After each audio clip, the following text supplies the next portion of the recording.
قال اخبرنا اسحاق بن عبد الله بن ابي طلحه قال حدثنا علي بن يحيى بن خلاد عن ابيه عن عمه رفاعه بن رافع رضي الله عنهما انه كان جالسا عند النبي صلى الله عليه وسلم فذكر الحديث حتى قال انه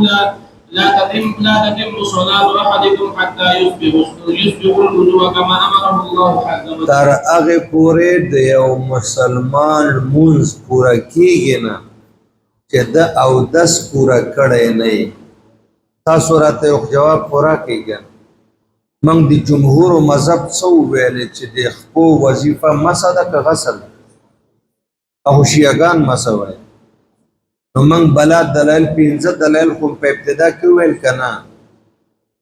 او بیا مې درته ویل چې په متعدد سندونو باندې د صحابه کرامو روایت دلته وګورئ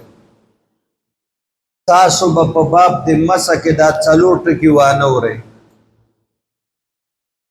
یاد ساته د طحاوی مولا سره اسباغ اکمال ابلاغ اجمال دا په مسکه نه دا څلور ټکی پاوداسه کی تر هغه بستاس المنزونه پورا نشي چې او دسم پورا نه کړ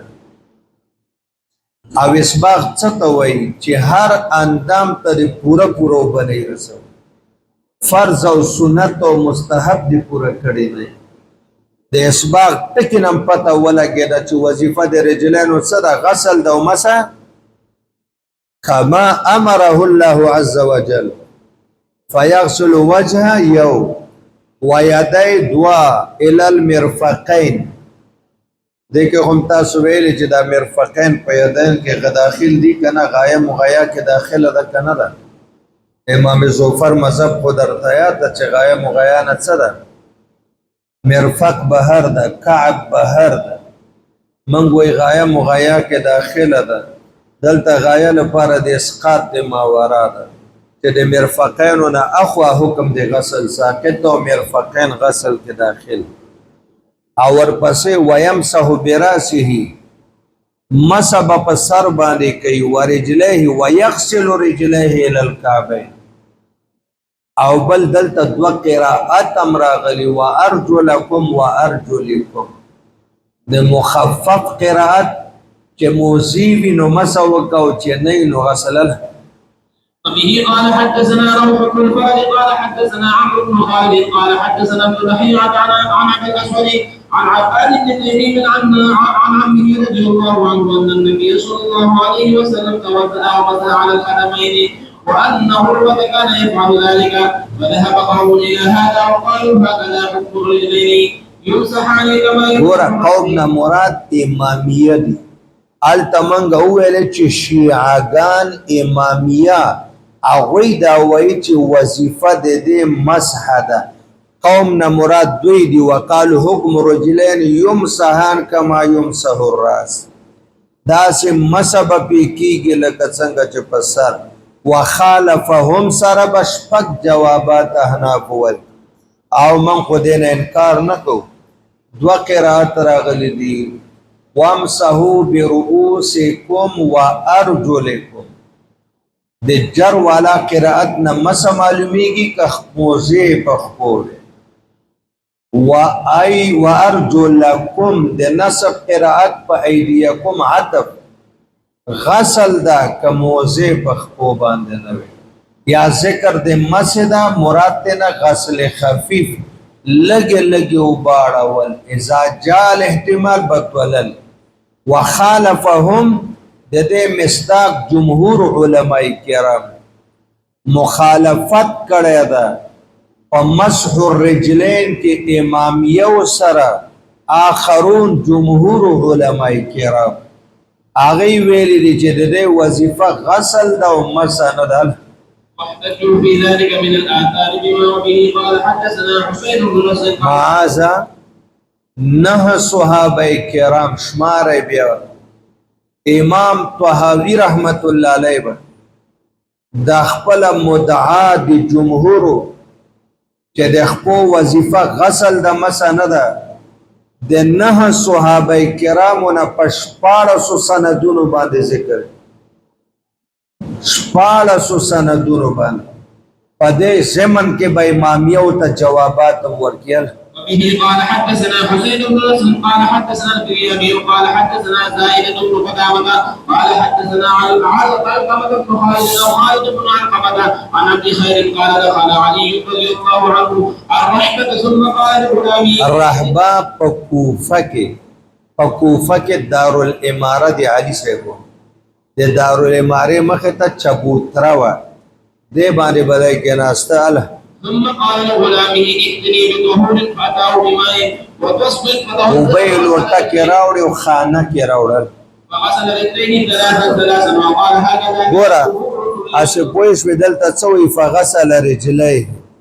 درې واري خپې وینځلي. غسل لفظ صراحتن عبارتم د صراحتم د او صحتم د وګوره د علي صاحب کول درې واری وینځلې دي. وقاله هکذا كانت طهور رسول الله د رسول الله مبارک او داس دغه شانتو یعنی هغه په قدمینو باندې مسا نه کول غسل به کول. وبه قال حدثنا حسين قال حدثنا الكريمي قال حدثنا اسرائيل قال حدثنا ابو اسحاق عن ابي حي بن الربيعي عن علي رضي الله عنه عن النبي صلى الله عليه وسلم نحوه. وبه قال حدثنا علي بن شيبة قال حدثنا يحيى بن يحيى قال حدثنا ابو الاحوص عن ابي اسحاق فذكر باسناده مثله. وبه قال حدثنا ابن المهدي قال حدثنا ابو عامر قال حدثنا شعبة عن مالك بن عرفة قال سمعت عبد خير قال سمعت علي رضي الله عنه فذكر باسناده مثله. وبه قال حدثنا ابن المهدي مثله مسألة تمالوب ده نحوه چې دوه روایتونو منځ کې مماثلت لفظي وي نو مثله راځي اسناد مختلف مضمون یو ده. وبه قال حدثنا ابن عبيد قال حدثنا عبيد الله بن عبد المجيد قال حدثنا اسحاق بن يحيى عن معاوية بن عبد الله عن عبد الله بن جعفر عن عثمان بن عفان رضي الله عنه انه توضأ فغسل رجليه ثلاثا فغسل رجليه رد راغی په امامیه او باندې دلته غسل راغلی. او څو ما رسول الله مبارک پستر ګل دل چې دغه ځو د څه کړه یعنی په داسه کې خپې وینځلې دي مسله دا کړل. قال حدثنا يونس بن ابي عقيل قال اخبرنا ابن وهب قال اخبرني يونس عن ابن شهاب ان عطاء بن يزيد الليثي اخبره انه حمران مولى عثمان اخبره عن عثمان حمران د حضرت عثمان غلام ده او مخادم خاصم ده. وبه قال حدثنا يزيد بن سفيان قال حدثنا سفيان بن عيسى قال حدثنا محمد بن عبد الله بن ابي مريم قال دخلت على زيد بن دار بن بيته فسمعني وانا المسجد فقال لي ابا محمد فقلت لبيك فقال الا اخبرك عن رسول الله صلى الله عليه وسلم. عليك ما تخکاری چې تاو داسه ویناسته ایا زتا ته د نبی علی السلام دی او داسه کیفیت و نه خیمه ما ویلی ول نه راته وای کنه وی رایت عثمان ابن عفان عند المقاعد مقاعد چوک تم وای مقاعد مجلس زای تم وای مقاعد شورا زای تم وای کم ځکه چې عام خلک راکی راټولیږي د شورا مجلس لپاره کینی التناس او دسی وکه درې واری اندامونه فغسل رجله ثم قال من احب ان ينظر الى وضوء رسول الله. بیا حضرت عثمان ابن عفان فرمایل که څوک په دې خوشحالي چې د آقا مدني غوندې او داس په سترګو باندې وګوري فلینظر الى وضوء هغه د زما او داسه ته وګوري دغه شانت او داس نبی پاک نو په دې کې فغسل رجله راغله. وبه قال حدثنا يزيد بن سنان قال حدثنا ابو بكر الحنفي قال حدثنا كثير بن زيد قال حدثنا مغلب بن عبد الله بن حنقب المحزومي عن حمران بن ابان عثمان رضي الله عنه توضا فغسل رجليه ثلاثا وقال له قلت ان هذا وضوء رسول الله صلى الله عليه وسلم صدقت. او عثمان سوی وی کزه تاسو ته دا وایم چې امدک بعینه او داس د نبی پاک د زبر اشتیا وای دغه به مبالغه نه دروغ باندې وای دغه به مبالغه نو خو بدی او داس کې غسل رجله راغله مسحر دې کو نه راغله. وبه قال حدثنا ابن ابي عقيل قال اخبرنا ابن وهب قال اخبرني قال اخبرني ابن لهيعة عن يزيد بن عمرو المغافري قال سمعت ابا عبد الرحمن عبد الله بن يزيد يقول سمعت المستورد بن شداد القرشي يقول رايت رسول الله صلى الله عليه وسلم يدلك بحنصره ما شاء الله يدلك مگئی بخنصره پدې کچا غوتا باندې اصابع رجله غوت د خپو الکه تاسو مسکه دلی دل خلال دل نشته کنه نو چې غسل کې دا کچا غوته به د خپو د غوتو په منځ کې وای چې وب ورته ورس نو مګي دا د خپو غوته په د کچا غوته باندې نو د دینم دا معلومه شو چې دل کول اصابع بالخنصر دا په غسل الرجلين کې نه په مسح الرجلين وهذا لا يكون الا في الاصل لان المسح لا يبلغ فيه ذلك انما هو على مرخه په مسح کې خبره دیته نه رسي چې هغه کې رسړې دل کوتیا. وبه قال حدثنا محمد بن حزيمة وابن ابي داود قال حدثنا سعيد بن سليمان الواسطي عن عبد العزيز بن محمد عن عمرو بن ابي عمرو عن عبد الله بن عبيد الله بن ابي رافع عن ابيه عن جده رضي الله عنه قال رايت رسول الله صلى الله عليه وسلم يتوضا فغسل رجليه. على اوستاسو و دي احناف دلائل قوي دي که ضعيف خلق د امامیه او یو قول رايات کی فمسح على رجليه وګوره مسح تاته د نه صحابه کرام او روایت په نل سندونو باندې او په خلفای راشدین هم پکې داخل الا. وبه قال حدثنا يونس وحسين بن نصر قال حدثنا علي بن معبد قال حدثنا عبيد الله بن عمرو عن عبد الله بن محمد بن عقيل عن الرقيع رضي الله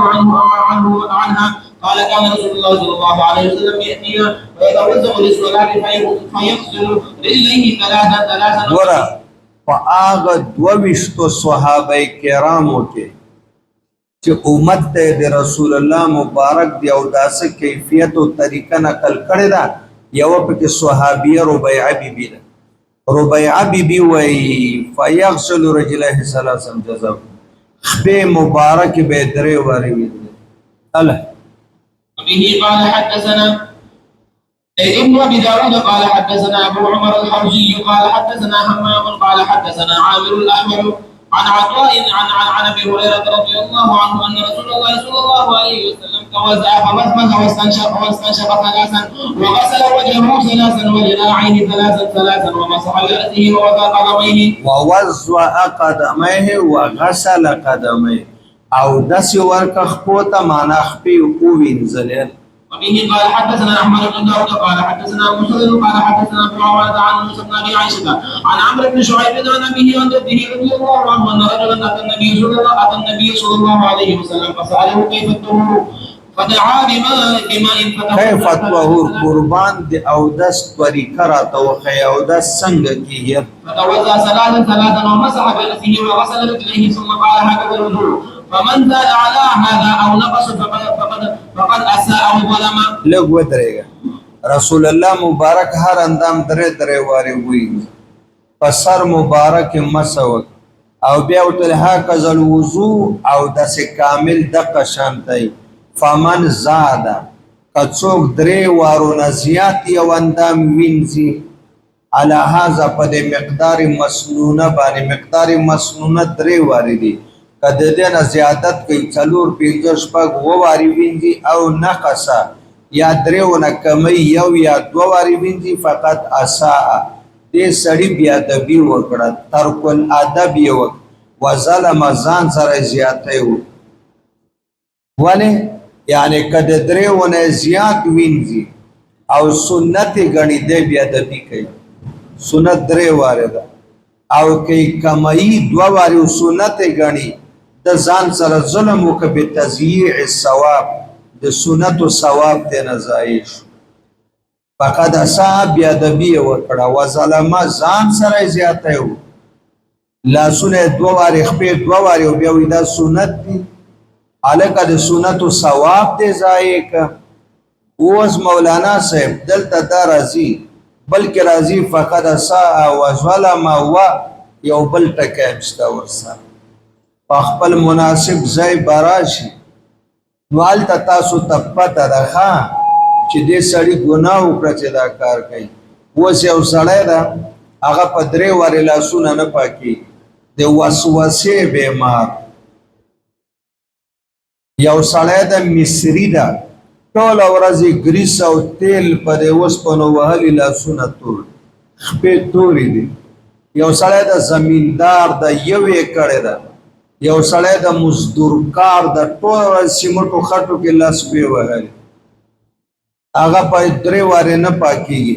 هغه 3 وارو نه زیات وینځي نو دیم بیا ادب ده. دم ترک الادب وکړه، دم زیاتی وکړه، دم تجاوز د مقدار مسنون. چې کم کس د وسوسې بیمار ده هغه دې لاندې داخل نه ده، هغه ته اجازت شته. چې کم مصریان دي او 3 وارې لاس نه پاکیږي 7 ځله 8 ځله 10 وارې وینځي هغه ته اجازت شته. یو سړی زمیندار د مزدور کار د لاسونه په 2-3 ځله وینځلو خو نه پاکیږي هغه ته اجازه شته.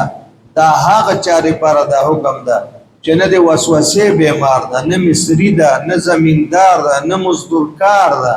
او اصل لګیا د 7 ځلې 8 ځله وینځي بیا وایي دا سنت. دې سړي بیا ادبي وکړه، غیر سنت ته سنت ووایه. وبه قال حدثنا يونس وابن ابي عقيل قال اخبرنا ابن وهب ان مالكا حدثه عن عمرو بن يحيى المازني وعن ابيه انه قال لعبد الله بن زيد بن عاصم رضي الله عنه هل تستطيع ان تريني كيف كان رسول الله صلى الله عليه وسلم يتوضا فدعا بماء فتوضا وغسل رجليه. وبه قال يعني ته داسې کولی شي چې موږ ته د نبي پاک یو داس طریقه وښیي چې دا لیدلې وی او وبه قال حدثنا بحر قال حدثنا ابن وهب قال حدثني معاويه بن صالح عن عبد الرحمن بن جبير بن نفيل عن ابيه ان ابا جبير الكندي رضي الله عنه قدم على رسول الله صلى الله عليه وسلم فامر له بوضوء فقال توضا يا ابا جبير فبدا ابو جبير او داس وکړه زما په مخ کې فبدا بفي نو ته د ټولو نه اول خولې ته اوبه واچول. هلته شیخ صاحب څه وویل؟ اوبه یې راواخیستې 3 وارې لاسونه مړوندونو پورې ونه وینځل، فورا یې مزمزه وکړه. ابو جبیر د نبي پاک په مخ کې نو چې کله 3 وارې اوبه خولې ته واچولې رسول الله ورته لا تبدأ بفیک. اے ابو جبیر دا څه کوي؟ خلی نه شروع مکوه، معنا د اودس شروعات د مزمزې نه مکوه کنه. فإن الكافر يبدأ بفيه. جمله باندې پوه شوې؟ کافر نه مراد کافر حقیقتا نه ده چې هغه انکار کوي لجمیع ما جاء یا لبعض ما جاء به النبي، نه هغه نه. کافر معنا مجازي مراد ناشکر د علم نه خبره به خبره. فإن الكافر بعلم سړی ناشکر سړی يبدأ بفي هغه اول مزمزه کوي او چې کم عالم وي او شکر گزاري اول لاسونه مړوندونو پورې 3 وارې وي. اوس پوه شو کنه؟ کافر نه کافر حقیقتا نه، کافر حقیقتا او داس کوي مجازي ناشکر او به علم سړی چې هغه ته د اودس اصول او مسلې معلومې نه نو هغه ول مزمزه کوي. نو د خدای بنده ته خو صحابي یې کنه. ودعا رسول الله صلى الله عليه وسلم بماء فتوضا ثلاثا ثم مسح براسه وغسل رجليه. تما معاذ وای کنه دا 19 سندونو باندې چې امام طحاوی رحمت الله علیه د 9 صحابه او دا روایت او اقوال ذکر کړي. دا د یو ټکی لپاره وغسل رجلای وغسل رجلای وغسل رجلای او اول د باب کې چې امامي او مسح رجلای راغلی او باغې باندې رد او بیاغه جوابونه چې خو محتمل د احتمالین او په غسل رجلین کې احتمال شته. دویم یو طرف ته محتمل روایت بل طرف ته غیر محتمل روایت چې د دوالو منځ کې تعارض راشي عمل په بچا کې غیر محتمل باندې. محتمل خو اذا جاء احتمال بطل الاستدلال کړ او غیر محتمل باندې استدلال مضبوط بیان. وبه قال حدثنا فهد قال حدثنا آدم قال حدثنا الليث بن سعد عن معاوية ثم ذكر مثله بإسناده قال فهل فذكرته لعبد الله بن صالح فقال سمعته من معاوية بن صالح ففي هذه الآثار فهذه الآثار قد توارت عن رسول الله صلى الله عليه وسلم أنه غسل قدميه في وضوئه يعني دا کم آثار مرویه په 19 سندونو باندې چې د نوح صحابه نراغلل د ټولو په دې دلالت وکړي چې په باب دی او داسه کې د خپو وظیفه غسل ده او مسح نه ده او موږ تاسو په پنځو دلایلو کې یو دلیل څه ویلو چې تکفیر الخطایا او تکفیر الخطایا چې راځي نو په غسل راځي په مسح چې کله مسلمان مخ وینځي د خولې او د سترګو ګناهونه پرې لاس وینځي د لاس ګناه په وینځي او تکفیر الخطایا په غسل راځي نه په اوس بداري وای درته شروع کی د دریو صحابه کرامو نه په 500 سندونو باندې بدرته ثابته کی چې حکمت په اوداسه کې تکفیر الخطایا واړه ګناهونه محو کېدل دي او صغایر چې محو کېږي نو په غسل محو کېږي نه په مسح. فمما روي في ذلك ما حدثنا يونس وابن ابي عقيل قال اخبرنا ابن وهب ان مالكا حدثه عن سهيل بن ابي صالح عن ابيه عن ابي هريره رضي الله عنه ان رسول الله صلى الله عليه وسلم قال اذا توضا العبد المسلم او المؤمن شد راویدا